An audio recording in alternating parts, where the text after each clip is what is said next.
Good morning student. આપણે CC boat 101ના unit 2ના last લેક્ચરમાં 2 point ભણી ગયા. એક આપણો પોઈન્ટ હતો લીલના સામાન્ય લક્ષણો, જનરલ કેરેક્ટર ઓફ આલ્ગી, અને બીજો પોઈન્ટ હતો અકરન્સ અથવા તો એમ પણ કહી શકાય હેબિટાટ, કે ભાઈ લીલનું નિવાસ સ્થાન. આ 2 પોઈન્ટ આપણે યુનિટ 2ના બોટનીની અંદર ભણી ગયા. એનો તમે અભ્યાસ કર્યો હશે. હંમેશા બોટનીની એક ખાસિયત છે કે ભાઈ એનું જે વર્ણન છે, મોટા ભાગનું વર્ણન જે છે એ ડાયાગ્રામના આધારે હોય છે. એટલે હંમેશા કોઈ પણ વસ્તુ તૈયાર કરતાં પહેલાં એને સમજવાનો, એ શબ્દનો મિનિંગ સમજવાનો અને મિનિંગ યાદ રાખવાનો. ગોખેલું શું થશે, ભૂલાઈ જશે. પરંતુ ડાયાગ્રામના આધારે અથવા એના જે ટાઇટલના મિનિંગના આધારે તમે યાદ રાખતા શીખશો તો લાંબા સમય સુધી તમને સરળતાથી યાદ રહેશે. તો આજે આપણે નવા મુદ્દા સાથે આગળ વધીશું.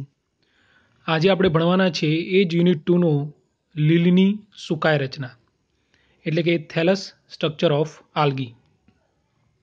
તો સૌથી પહેલાં આપણે જોઈએ એનું શરૂઆતનું જે ઇન્ટ્રોડક્ટરી પાર્ટ છે, પ્રસ્તાવના છે, એ જોઈ લઈએ. આપણને ખ્યાલ છે લીલ તમે જોઈ હશે, જેને આપણે અંગ્રેજીમાં આલ્ગી કહીએ છીએ.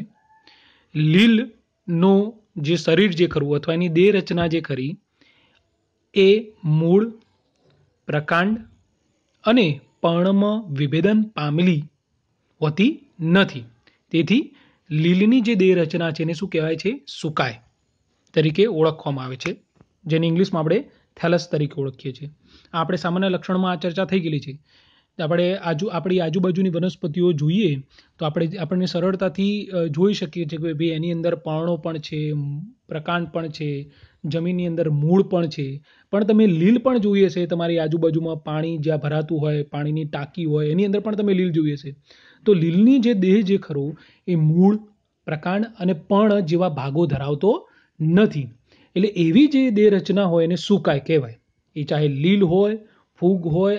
આગળ જ્યારે તમે આગળના યરમાં ભણશો તો દ્વિઅંગી વનસ્પતિ પણ આવશે. તો એમાં પણ આ જ રીતનું આવશે કે ભાઈ કોઈ પણ વનસ્પતિ, એવું નહીં લીલ, કે કોઈ પણ વનસ્પતિ કે જેના દેહ મૂળ, પ્રકાંડ અને પર્ણમાં વિભેદન ના પામેલો હોય એ દરેકને શું કહેવાય? સુકાય, અથવા ઇંગ્લિશમાં એને થેલસ તરીકે ઓળખવામાં આવે છે. હવે લીલનો દેહ જે ખરો એ રચનાત્મક રીતે એકકોષીય કે બહુકોષીય હોય છે. રચનાત્મક રીતે એટલે એનો જે શરીરની જે રચના જે ખરી એ કાં તો એક જ કોષની બનેલી હોય, એટલે એને શું કહેવાય? એક કોષીય. કાં તો એ એક કરતાં વધારે કોષોની બનેલી હોય તો એને શું કહેવાય? બહુકોષીય કહેવાય. એટલે રચનાત્મક રીતે કાં તો એ એક કોષીય હોય, કાં તો તે કેવું હોય? બહુકોષીય હોય. પરંતુ દેહ ધાર્મિક રીતે તે એક કોષીય આયોજન ધરાવે છે. દેહ ધાર્મિક રીતે એક કોષીય આયોજન, એનો મતલબ શું થાય કે ભાઈ માની લો એક કોષીય છે તો એમાં તો એક જ કોષમાં જે એની દેહ ધાર્મિક ક્રિયાઓ થતી હશે એ સમાન જ હશે. પરંતુ માની લો બહુકોષીય લીલ છે તો એમાં કેટલા ઘણા બધા કોષો આવેલા હોય, કોઈમાં 5 આવેલા હોય, કોઈમાં 10 આવેલા હોય. તો દરેક કોષમાં માની લો કે ઉદાહરણ તરીકે 10 કોષ આવેલા છે તો એ 10 કોષમાં થતી દેહ ધાર્મિક ક્રિયાઓ સમાન હોય, સરખી હોય. 10 કોષોની અંદર સરખી દેહ ધાર્મિક ક્રિયાઓ થતી હોય. તો લીલ જે ખરી એ દેહ ધર્મ દ્રષ્ટિએ કેવું છે? એકકોષીય છે. હા, માની લો જો એની અંદર એવું હોત કે ભાઈ 10 કોષની અંદર થતી દેહ ધાર્મિક ક્રિયાઓ મહદ અંશે, થોડા ઘણા અંશે જુદી જુદી છે તો તે દેહ ધાર્મિક દ્રષ્ટિએ કેવો હોત? બહુકોષીય હોત. પરંતુ લીલમાં એવું નથી. હા, રચનાની દ્રષ્ટિએ લીલ જે ખરી એ એકકોષીય પણ હોઈ શકે અને બહુકોષીય પણ હોઈ શકે. પરંતુ દેહ ધર્મ વિદ્યાની દ્રષ્ટિએ તે હંમેશા કેવી હોય છે? એકકોષીય. એનો મતલબ શું થયો કે પણ જેટલા પણ કોષો હોય એ દરેક કોષમાં થતી દેહ ધર્મ ક્રિયા સરખી જ હોય છે. બરાબર? આનો મિનિંગ તમે સમજી ગયા હશો. હવે આપણે મેઇન મુદ્દા ઉપર જોઈએ કે ભાઈ લીલની સુકાય રચના જે ખરી, જે આપણે થેલસ સ્ટ્રક્ચર ભણવાના છે, એ લીલની સુકાય રચનામાં ઘણી વિવિધતા જોવા મળે છે. ઘણી વિવિધતા એટલે તે લીલ જે ખરું એ એક કોષીયથી લઈને બહુકોષીય તંતુમય સુકાય ધરાવે છે.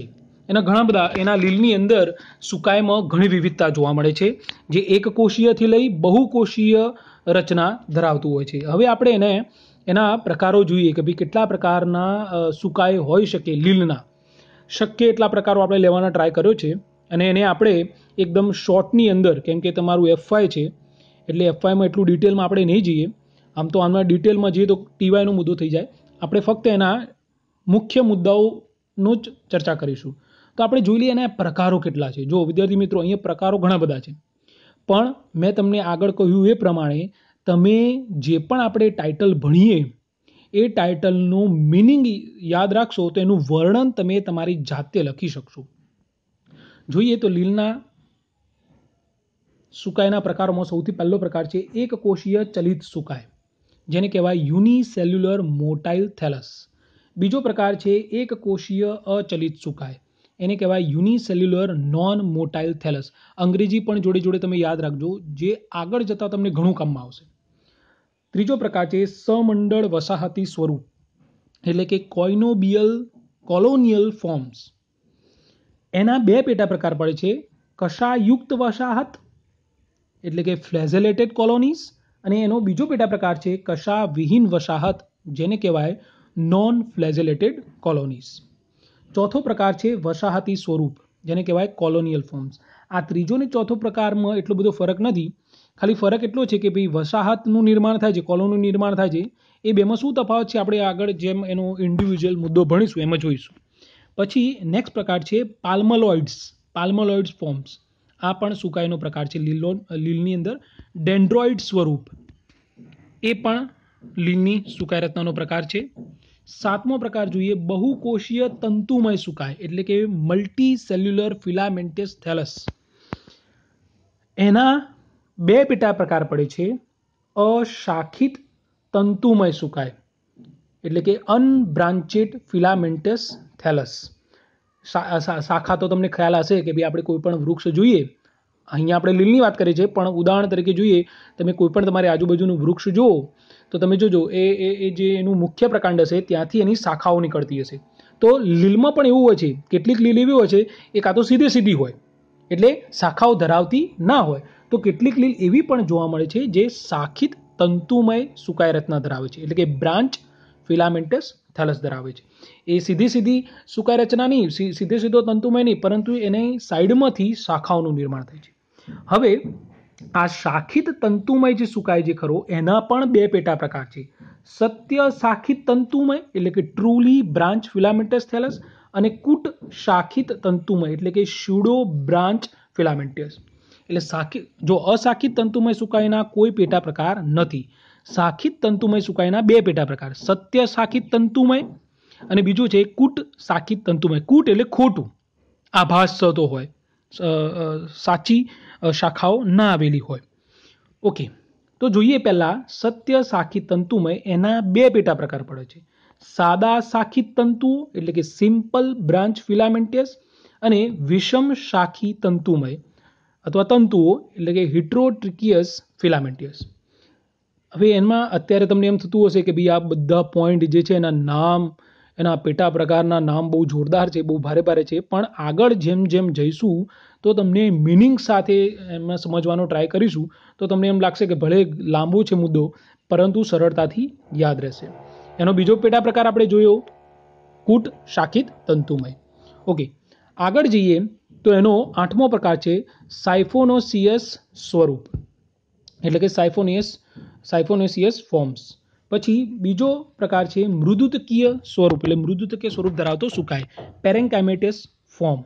અને છેલ્લો પ્રકાર છે લીલનો કૂટ મૃદુતકીય સ્વરૂપ એટલે કે સ્યુડો પેરેન્કાઇમેટસ ફોર્મ. જેટલી જગ્યાએ કૂટ આવે ને, કૂટ દેટ મીન્સ કૂટ એટલે ખોટું.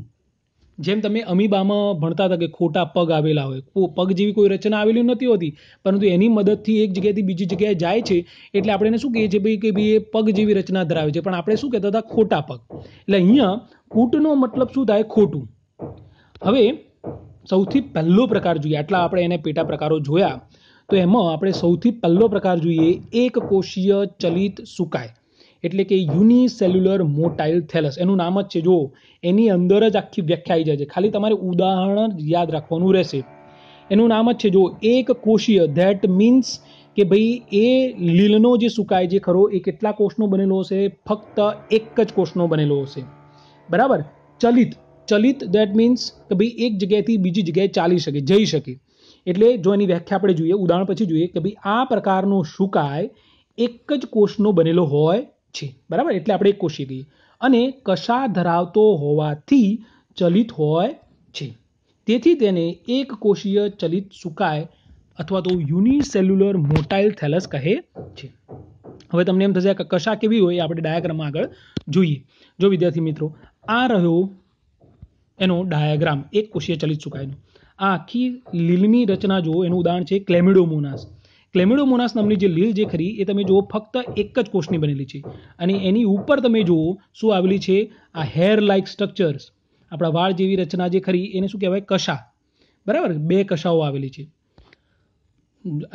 જેમ જાતિ બદલાય એમ કશાઓની સંખ્યામાં પણ વેરિએશન જોવા મળે છે, પણ આપણે એટલું બધું ડિટેલમાં જોવું નથી. એટલે તમને ખ્યાલ આવી ગયો છે કે એક કોષીય ચલિત સુકાય. તમારે ફક્ત એનો ટાઈપ્સ જ યાદ રાખવાનું. જો એનું જે વર્ણન છે તમે આના આધારે લખી શકશો કે ભાઈ એનું ટાઇટલ શું છે કે એક કોષીય ચલિત સુકાય. તો શું લખી શકાય કે ભાઈ આ પ્રકારનો સુકાય એક જ કોષનો બનેલો હોય છે. એટલે આપણે એને એક કોષીય કહીએ છીએ. ચલિત કેમ? જે જગ્યાએ ચલિત આવે લીલની અંદર તો ખાસ કરીને શું હશે કે ભાઈ ચલિત છે એટલે એ કશા ધરાવતો હોવાથી ચલિત હોય છે. તેથી તેને શું કહેવામાં આવે છે? એક કોષીય ચલિત સુકાય કહે છે. આ એક કોષીય ચલિત સ્વરૂપ જે ખરું એ ખાસ કરીને ફિયોફાઇસી, રોડોફાઇસી અને સિયાનોફાઇસી સિવાયના, જો અહીંયા ખાસ ધ્યાન રાખજો, આ ત્રણ જે વર્ગો જે ખરા, ફિયોફાઇસી આ પણ તમારે આગળ ભણવાનો જ છે, રોડોફાઇસી આ પણ આગળ ભણવાનો છે, અને સિયાનોફાઇસી આ પણ તમારે સિલેબસમાં છે જ આ જ સેમિસ્ટર 1 ની અંદર. આ ત્રણ જે વર્ગ જે ખરા, આ ત્રણ વર્ગમાં આ પ્રકારનો સુકાય જોવા મળતો નથી.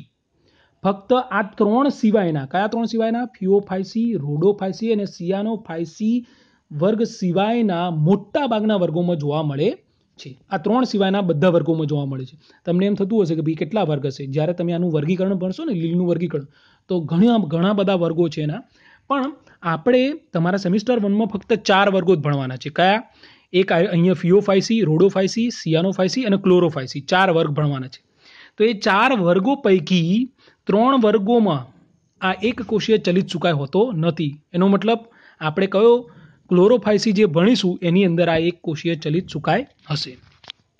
હવે જે આ એક કોષીય ચલિત જે સુકાય જે ખરું, એ લીલ જે ખરું, એ કાં તો ગોળાકાર હોય, કાં તો એ અંડાકાર હોય, કાં તો એ નાસપતિ આકારનો હોય છે. નાસપતિ નામનું જે ફ્રૂટ આવે છે ને, ફળ, એ આકારનો હોય છે. આ એનો ડાયાગ્રામ છે. તમે જુઓ, કાં તો ગોળાકાર હોય, આ ગોળાકાર નથી, અંડાકાર છે, કાં તો એ ગોળાકાર હોય અથવા નાસપતિ આકારનું પણ કહી શકાય. તો ક્લેમિડોમોનાસ એનું ઉદાહરણ છે. આના સિવાય બીજા પણ લીલના ઉદાહરણ હશે. તો કેટલાકમાં તે ગોળાકાર હશે, કેટલાકમાં તે નાસપતિ આકારનું હશે. એટલે જેમ જેમ જાતિ બદલાય એમ એનો આકાર બદલાતો હોય છે. તો એક પ્રકાર આપણો અહીંયા પૂરો થાય. તમને આખો ખ્યાલ આવી ગયો છે. જો બે જ મુદ્દા છે, એક કોષીય ચલિત સુકાય કેમ કહેવાય એ, અને બીજો મુદ્દો શું છે એનો ઉદાહરણમાં શું જોયું, અને એની રચના કે ભાઈ એક કોષીય ચલિત લીલ જે ખરી કાં તો ગોળાકાર હોય, અંડાકાર હોય અથવા નાસપતિ આકારની હોય છે. અને ઉદાહરણમાં શું જોયું? દાખલા તરીકે ક્લેમિડોમોનાસમાં આ સુકાય જોવા મળે છે. અને બીજું ઉદાહરણ શું જોયું કે ભાઈ આ જે સુકાય જે ખરો એ આ 3 વર્ગ સિવાયના બધા જ વર્ગોમાં જોવા મળે છે. હવે આપણે બીજો પ્રકાર જોઈએ, એક કોષીય અચલિત સુકાય. પેલાથી ટોટલ ઓપોઝિટ.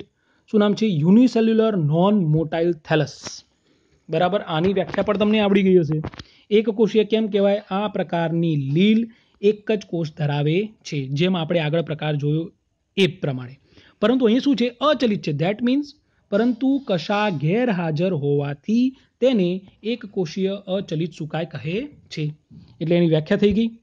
હવે આમાં થાય છે શું એ થોડું જોઈએ કે મોટા ભાગના કિસ્સાઓમાં જે એક કોષીય ચલિત લીલ જે ખરી ને, આપણે જે આગળ પ્રકાર જોયો એક કોષીય ચલિત લીલનો, એમાં શું થાય છે ભાઈ? ઇવોલ્યુશન, ઉત્ક્રાંતિ થઈ. એ પ્રમાણે ઉત્ક્રાંતિના આધારે એક કોષીય ચલિત લીલ જે ખરી એ પોતાની કશા ખેરવી નાખી એક કોષીય અચલિત લીલમાં પરિણમે છે. એનું ઉદાહરણ છે ક્લોરેલા, જે ક્લોરોફાઇસી વર્ગનું ઉદાહરણ છે. ક્લોરેલા અને સિનેકોસિસ્ટિસ. આ સિનેકોસિસ્ટિસ સિયાનોફાઇસી વર્ગનું ઉદાહરણ છે. એટલે તમે જુઓ આ ક્લોરોફાઇસીનો ડાયાગ્રામ પણ તમને બતાવી દઉં. આ રહ્યો, તમે જુઓ ગોળાકાર રચના છે અને એની ઉપર તમે જુઓ કોઈ પણ પ્રકારની કશા જોવા મળતી નથી. એટલે પહેલા અને બીજા પ્રકારમાં તફાવત એટલો છે કે પેલામાં કશા આવેલી હોય, આમાં કશા આવેલી હોતી નથી. એટલે પહેલો પ્રકાર ચલિત હોય, જ્યારે આ પ્રકારનો શું કાય કેવો હોય છે, અચલિત હોય છે. આ ક્લોરેલા નામની લીલનો ડાયાગ્રામ છે. હા, શરૂઆતમાં ઉત્ક્રાંતિ જ્યારે શરૂઆતમાં થઈ હશે ત્યારે શું હતું, અહીંયા કશા જેવી રચના આવેલી હતી. પરંતુ જેમ જેમ ઉત્ક્રાંતિ થઈ એમ શું થયું, આ જે કશા જે પોતાની ખેરવી નાખી અને એ શેમાં કન્વર્ટ થઈ જાય છે, એક કોષીય અચલિત લીલમાં પરિણમે છે. બીજી વાત જોઈએ, એનું એક ઉદાહરણ તો આપણે ઇન્ડિવિજ્યુઅલ ઉદાહરણ જોયું કે ક્લોરેલા અને સિનિકોસિસ્ટિસમાં જોવા મળે છે. બીજું જો આપણે જોઈએ કે એક કોષીય અચલિત સુકાય ઘણી બધી લીલના વર્ગો જેવા કે ક્લોરોફાઇસી, રોડોફાઇસી, સિયાનોફાઇસી વગેરે વર્ગોમાં જોવા મળે છે. એવું નથી, આગળના પ્રકારોમાં તો કેવું હતું, જોવા મળતા નથી. અહીંયા આપણે ક્લોરોફાઇસી વર્ગમાં પણ આ જોવા મળે છે, રોડોફાઇસીમાં પણ જોવા મળે છે, સિયાનોફાઇસીમાં પણ જોવા મળે છે. કદાચ આમાં ફિયોફાઇસી જે વર્ગ જે ખરો એમાં એક કોષીય અચલિત સુકાય જોવા મળતો નથી. તો આપણે બે પ્રકાર જોયા. હવે આપણે ત્રીજા પ્રકાર ઉપર જઈશું, સમંડળ વસાહતી સ્વરૂપ એટલે કે કોઇનોબિયલ કોલોનિયલ ફોર્મ્સ. જો વિદ્યાર્થી મિત્રો, આમાં પણ એકદમ સરળ જ છે. એક ઉદાહરણ તમને આપું. સમંડળ એટલે શું થાય? એટલે સમાન. મંડળ ક્યારે બને? ત્યાં કોમન વર્ડ છે. મંડળ ક્યારે બને કે ઘણા બધા વસ્તુ અથવા ઘણા બધા કોષો એકબીજા સાથે જોડાયેલા હોય ત્યારે આપણે એને મંડળ કહીએ. અને એટલે સમાન આકાર અને કદ ધરાવતા કોષો એકબીજા સાથે જોડાયેલા હોય તો એને શું કહેવાય? સમંડળ કહેવાય. પણ આમાં એક કન્ડિશન છે. પહેલા આપણે વસાહત કોને કહેવાય, કોલોની કોને કહેવાય એ જોઈ લઈએ, અને સમંડળ વસાહત કોને કહેવાય એ જોઈ લઈએ. આમાં બહુ તફાવત નથી, માઇનર જ ડિફરન્સ છે. જોઈએ, ઘણા બધા એક કોષીય કોષો, અહીંયા ધ્યાન રાખજો, ફક્ત ઘણા બધા એક કોષીય કોષો શ્લેષ્મીય આવરણને ચિકાસયુક્ત આવરણ હોય. ઘણા બધા એક કોષીય કોષો શ્લેષ્મીય આવરણમાં સાથે રહીને વસાહત એટલે કે કોલોનીની રચના કરે છે. જેમ કહીએ ને આપણે, આ કોલોની પણ નોર્મલ વર્ડ છે કે ભાઈ અમારી કોલોનીમાં આટલા લોકો રહે છે. એ કોલોની ક્યારે બને? કેમ કે ઘણા બધા પરિવાર એક જ જગ્યાએ રહેતા હોય તો એને શું કહેવાય છે? વસાહત, કોલોની. એ જ રીતે અહીંયા પણ એવું છે કે ઘણા બધા એક કોષીય કોષો, કન્ડિશન શું છે? શ્લેષ્મીય આવરણમાં એટલે ચિકાસયુક્ત આવરણમાં સાથે રહીને વસાહતની રચના કરે છે. આ થઈ વસાહતની વ્યાખ્યા. હવે સમંડળ વસાહતી સ્વરૂપ એટલે શું એ જોઈએ કે જે વસાહત એટલે તમને ખ્યાલ આવી ગયો કે ઘણા બધા એક કોષીય કોષો શ્લેષ્મીય આવરણમાં રહેતા હોય એને શું કહેવાય? વસાહત કહેવાય. એટલે કે જે વસાહતમાં ચોક્કસ સંખ્યામાં, એક જ તફાવત છે વસાહતી સ્વરૂપ અને સમંડળ વસાહતી સ્વરૂપમાં. સમંડળ વસાહતી સ્વરૂપમાં એની જે સંખ્યા છે એ કેવી હોય? ચોક્કસ હોય. કે ભાઈ જે વસાહતમાં ચોક્કસ સંખ્યામાં એક કોષીય કોષો શ્લેષ્મીય આવરણમાં સાથે રહે તેને શું કહે છે? સમંડળ કહે છે. અથવા તો એને કોઇનોબિયમ, એની ઇંગ્લિશ વર્ડ છે કોઇનોબિયમ તરીકે ઓળખવામાં આવે છે. ઉદાહરણ તરીકે જોઈએ, દાખલા તરીકે વોલ્વોક્સમાં 500 થી 50,000 જેટલા એક કોષીય કોષો શ્લેષ્મીય આવરણમાં રહે છે. ડાયાગ્રામના આધારે સમજીએ એટલે થોડો વધારે તમને કદાચ ખ્યાલ આવશે. એનો આગળ જોઈશું. ચલો, એ ડાયાગ્રામ પહેલાં આપણે એનું ઉદાહરણ જોઈ લઈએ. પછી છે પેન્ડોરિનામાં 4 થી 32 જેટલા એક કોષીય કોષો આવેલા હોય અને યુડોરિનામાં 8 થી 64 જેટલા કોષો આવેલા. ચોક્કસ સંખ્યા હોય કે ભાઈ આટલાથી આટલી જ સંખ્યા હોય તો જ એને સમંડળ કહેવાય. હા, સંખ્યા નિશ્ચિત ના હોય તો એ શું થશે? ફક્ત વસાહતી સ્વરૂપ જ થશે. જે આપણો ચોથો પ્રકાર છે ને, વસાહતી સ્વરૂપ, એમાં કેવું છે કે ભાઈ વસાહત એટલે તો તમને ખ્યાલ આવી ગયો કે ભાઈ ઘણા બધા કોષો એકબીજા સાથે રહેતા હોય, બરાબર? એટલે એને આપણે વસાહતી સ્વરૂપ કહીએ. પરંતુ સમંડળ વસાહતી ક્યારે કહેવાય? જ્યારે વસાહતમાં ચોક્કસ સંખ્યામાં એક કોષીય કોષો શ્લેષ્મીય આવરણમાં રહેતા હોય તો જ એને સમંડળ અથવા કોઇનોબિયમ તરીકે ઓળખવામાં આવે છે. એટલે જ આપણે ઉદાહરણમાં લખ્યું છે કે વોલ્વોક્સમાં 500 થી 50,000 જેટલા એક કોષીય કોષો વસાહતમાં રહે છે. પેન્ડોરિનામાં 4 થી 32 જેટલા, યુડોરિનામાં 6 થી 64 જેટલા. હવે સમંડળ વસાહતી સ્વરૂપના બે પેટા પ્રકારો, કશાયુક્ત અને કશાવિહીન વસાહત. તો સૌથી પહેલાં જોઈએ કશાયુક્ત વસાહત એટલે કે ફ્લેજેલેટ કોલોની. આ પણ તમને ખ્યાલ આવી ગયો હશે. કશાયુક્ત એટલે શું હશે કે ભાઈ એની અંદર કશા આવેલી હશે. અને વસાહત એટલે શું થાય? આપણે આગળ શીખ્યા એ પ્રમાણે કે ભાઈ કોષો જે ખરા એકબીજા સાથે શ્લેષ્મી આવરણમાં આવેલા હોય એટલે બંને તમે જોડો એટલે એની વ્યાખ્યા થઈ જશે. જો આ પ્રકારના સુકાઈમાં ચોક્કસ સંખ્યામાં, અહીં ચોક્કસ સંખ્યામાં લખવા માટે એટલું જરૂરી છે કે આ બે સમંડળના પેટા પ્રકારો છે કે ભાઈ આ પ્રકારના સુકાઈમાં ચોક્કસ સંખ્યામાં ચલિત કશાયુક્ત કોષો એકબીજા સાથે શ્લેષ્મીય આવરણમાં સાથે રહે છે. બરાબર? કારણ કે આપણે સમંડળની વ્યાખ્યા આપણે આગળ વસાહતની વ્યાખ્યા જોઈ ગયા કે ભાઈ એક કોષીય કોષો શ્લેષ્મીય આવરણમાં એકબીજા સાથે રહે છે. પરંતુ આનું ટાઇટલ શું છે જો તમે, એના પેટા પ્રકાર શું છે? કશાયુક્ત વસાહત. કશાયુક્ત એટલે શું હશે કે ભાઈ આ પ્રકારના સુકાઈમાં ચોક્કસ સંખ્યામાં, ચોક્કસ સંખ્યા કેમ લખીએ છીએ? કારણ કે સમંડળમાં હંમેશા ચોક્કસ સંખ્યા જ હોય. ચોક્કસ સંખ્યામાં ચલિત કશાયુક્ત કોષો જે જગ્યાએ ચલિત હોય દેટ મીન્સ એ કશાયુક્ત જ હોય. ચલિત કશાયુક્ત કોષો એકબીજા સાથે શ્લેષ્મીય આવરણમાં સાથે રહે છે. આ શ્લેષ્મીય આવરણ પણ કન્ડિશન છે, આ પણ યાદ રાખજો. ઓકે, એનું ઉદાહરણ જોઈએ વોલ્વોક્સ. આપણે આગળ જોઈએ પ્રમાણે વોલ્વોક્સ નામની જે લીલ જે ખરી એનું સુકાય ગોળ કાં તો લંબગોળ હોય છે, જેના પ્રત્યેક કોષોની ફરતે એનો જો ડાયાગ્રામ આપણે જોઈએ, આ રહ્યો વોલ્વોક્સનો ડાયાગ્રામ.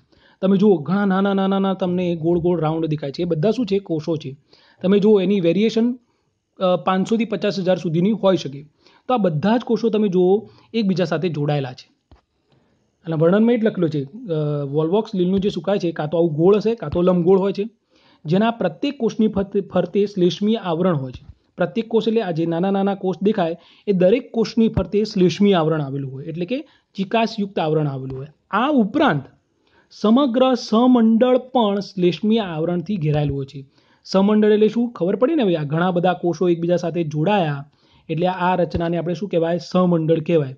એ સમંડળ પણ આ બહારની બાજુએ શ્લેષ્મીય આવરણથી ઘેરાયેલું હોય છે.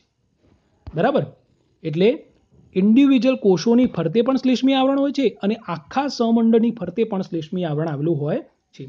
અને સમંડળના કોષો જે ખરા એ એકબીજા સાથે કોષ રસીય તંતુઓથી જોડાયેલા હોય છે. અહીંયા તમે જુઓ આ બધા ઘણા બધા કોષો આપણને દેખાય એકબીજા સાથે શેના દ્વારા જોડાયેલા હોય છે? કોષ રસીય તંતુ, કોષ રસ દ્વારા. તમને ખ્યાલ હશે કે કોષ રસ અથવા જીવરસ તંતુઓ દ્વારા જોડાયેલા હોય છે. અને પરિધ તરફના કોષો, સમંડળમાં તમે જો ઘણા બધા કોષો છે, એમાં પરિધ તરફના એટલે બોર્ડર તરફના, કિનારી તરફના. પરિધ તરફના જે કોષો જે ખરા એ કશા ધરાવતા હોવાથી આખી વસાહત હલનચલન કરી શકે છે. તમે જો પરિધ તરફના જે કોષો છે એ શું ધરાવે છે? કશા ધરાવે છે. આ વોલ્વોક્સનો ડાયાગ્રામ છે. એટલે આ પ્રકારની કશાયુક્ત વસાહત ખાસ કરીને એનું ઉદાહરણ જોઈએ ક્લોરોફાયસી વર્ગમાં. બીજું તમે જુઓ, આ બીજું એનું ઉદાહરણ છે પેન્ડોરિના. આપણે આગળ જોયું પ્રમાણે આ પેન્ડોરિના પણ તમે જુઓ, એ પેન્ડોરિનામાં જે આ કોષો છે એ આની સરખામણીમાં કદાચ મોટા છે, પણ તમે જો એને કિનારી તરફ શું આવેલી છે? કશા આવેલી હોય છે. બરાબર? એટલે આ પેન્ડોરિનાનો ડાયાગ્રામ છે. હવે બીજું અહીંયા કે અહીં આ પ્રકારમાં કોષો સાથે રહેતા હોવાથી તેને ઘણીવાર બહુકોષીય ચલિત સ્વરૂપ તરીકે પણ ઓળખવામાં આવે છે. બહુકોષીય કેમ કે છે? કેમ કે આખી વસાહતમાં કેટલા કોષો આવેલા છે? એક કરતાં વધારે. અને ચલિત એટલા માટે કહે છે કે એની અંદર કશા આવેલી છે, એટલે બહુકોષીય ચલિત સ્વરૂપ તરીકે પણ ઓળખવામાં આવે છે. એનો બીજો પેટા પ્રકાર કશાવિહીન વસાહત, નોન ફ્લેજેલેટેડ કોલોનીઝ. આ પણ તમને ખ્યાલ આવી ગયો છે કે ભાઈ આમાં વસાહત એટલે કોષોનો સમૂહ હશે, પણ કેવો હશે? કશાવિહીન. એટલે વ્યાખ્યા તમે લખી શકશો કે એક કોષીય કશાવિહીન કોષો એકબીજા સાથે રહીને કશાવિહીન વસાહતનું નિર્માણ કરે છે.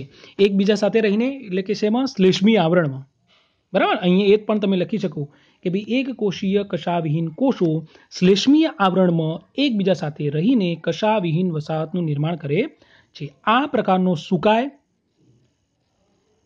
ખાસ કરીને ક્લોરોફાયસી વર્ગમાં જોવા મળે છે. એનું ઉદાહરણ છે હાઇડ્રોડિક્ટિયોન. બરાબર? હવે આમાં તમે જો આગળનો જે પ્રકાર આપણે જોયો હતો કશાયુક્ત વસાહત, એમાં કોષોની જે સંખ્યા એ ચોક્કસ જ હોય છે. પરંતુ આ જે પેટા પ્રકાર છે કશાવિહીન વસાહત, આ પ્રકારના કોષો, આ પ્રકારમાં કોષોની સંખ્યા કાં તો ચોક્કસ હોય, કેટલામાં ચોક્કસ હોય છે, તો કેટલાક ઉદાહરણ એવા પણ છે કે તેમાં કેવી હોય છે? અચોક્કસ પણ હોઈ શકે છે. આ બે આપણે એના ઉદાહરણ જોયા. ડિક્ટિયોન, આનું ઉદાહરણ છે. આના અંદર ડાયાગ્રામ તમે જુઓ. આ એનું શું કહે છે? ડિક્ટિયોનનું, સોરી હાઇડ્રોડિક્ટિયોનનું. આ હાઇડ્રોડિક્ટિયોન તમે જુઓ જાળી જેવી દેખાય છે. આ એનો ડાયાગ્રામ. હાઇડ્રોડિક્ટિયોનની જે વસાહત છે કેવી છે? જાળી જેવી છે. જ્યારે બીજું ઉદાહરણ તમે જુઓ સ્કેન્ડેમસ. સ્કેન્ડેમસ નામની જે લીલ છે એ પ્લેટ જેવી વસાહત જોવા મળે છે. પ્લેટ એ રકાબી અથવા પ્લેટ એકબીજા ઉપર ગોઠવાયેલી હોય તો એના જેવી રચના જોવા મળે છે. આ તમને એવું લાગશે કે કશા છે. કશા નથી, પરંતુ એનો રચના જેવી છે કે કિનારી તરફ આવી રચના જોવા મળે છે. એટલે તમે જો આ બે ઉદાહરણ જોયા આપણે. આમાં હાઇડ્રોડિક્ટિયોન કે જે જાળી જેવી વસાહત ધરાવે છે, જ્યારે સ્કેન્ડેમસ જે પ્લેટ જેવી વસાહત ધરાવે છે. તો વિદ્યાર્થી મિત્રો, આટલા પ્રકાર આપણે જોયા, 3 પ્રકારો. આગળના પ્રકારો આપણે નેક્સ્ટ લેક્ચરમાં જોઈશું. તો એના પહેલાં તમે આ જે પ્રકારો આપણે ભણ્યા એને સરળતાથી તૈયારી કરી લેજો, તો આગળના પ્રકારો આપણે સરળતાથી સમજી શકીએ. Thank you.